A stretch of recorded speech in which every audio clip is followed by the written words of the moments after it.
नमस्कार, मैं रामजी प्रसाद। अब देख रहे हैं डेमोक्रेटिक लाइव न्यूज। जैसे जैसे आगामी बिहार विधानसभा चुनाव नज़दीक आते जा रहे वैसे वैसे हर नेता और पार्टियों के द्वारा वार पलटवार भी शुरू होने लगा। तो वहीं विधानसभा चुनाव की तारीखों का ऐलान हो चुका है। हर विधानसभा चुनाव के लिए प्रत्याशियों की घोषणा भी हो चुकी है और हो भी रही है। तो वहीं आज जयप्रकाश नारायण जी के 108वीं जयंती के अवसर पर CPI-ML के दीघा प्रत्याशी शशि यादव ने बिहार और केंद्र सरकार पर जमकर हमला बोलते हुए कहा है कि पूरे देश में घोर आपात इमरजेंसी जैसी स्थिति बनी हुई है। हर जगह भ्रष्टाचार, रेप और शिक्षा स्वास्थ्य की समस्याएं बद से बदतर बनी हुई है। जनता कराह रही है। वहीं तो मैं आपको वह वीडियो सुनाता हूँ जिन्होंने सारी बातें कही हैं। आज जो हम लोग जेपी को याद कर रहे हैं, उनकी जयंती है। आप देख रहे हैं कि मतलब पूरे देश में ही जिस तरह से अघोषित आपातकाल लगा दिया गया है और इस अघोषित आपातकाल में ही बिहार में चुनाव जो हो रहे हैं, ये भी पूरे मतलब घोषित आपातकाल के दौर में ही हो रहे हैं। इनके ही तमाम सवाल हैं।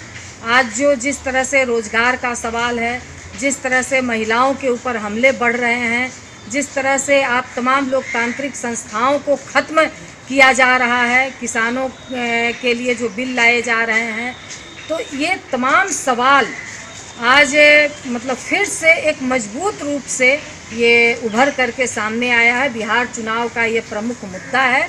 ऐसी स्थिति में जेपी और भी ज़्यादा प्रासंगिक हो जाते हैं।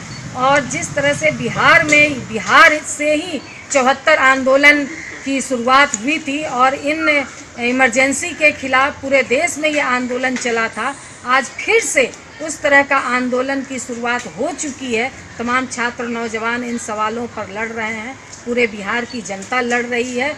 और इसलिए जेपी जो संघर्ष के लिए याद किए जाते हैं, इस वजह से इन सवालों को लेकर के हम लोग इस चुनाव में, इस मुद्दे में, इन मुद्दों पर हम लोग मजबूती से अपने सवाल को लेकर के लड़ेंगे। ये कहना है अब वो अगर बिहार की असेंबली में पहुंचेंगे तब शायद सबसे अच्छे तरीके से इसको हम लोग हासिल कर सकते हैं। बिहार इसे हासिल करेगा और इसलिए इस चुनाव में भी ये जो छात्र युवा आंदोलन है, जो तानाशाही से टकराने को तैयार है, लोकतंत्र के लिए भी लड़ने को तैयार है, सबके अधिकारों के लिए, और ख़ास करके बिहार के कल के भविष्य को बेहतर बनाने के लिए जो बिहार का भविष्य है वो जो लड़ रहा है, उनके नेतृत्व में ये बदलाव आएगा।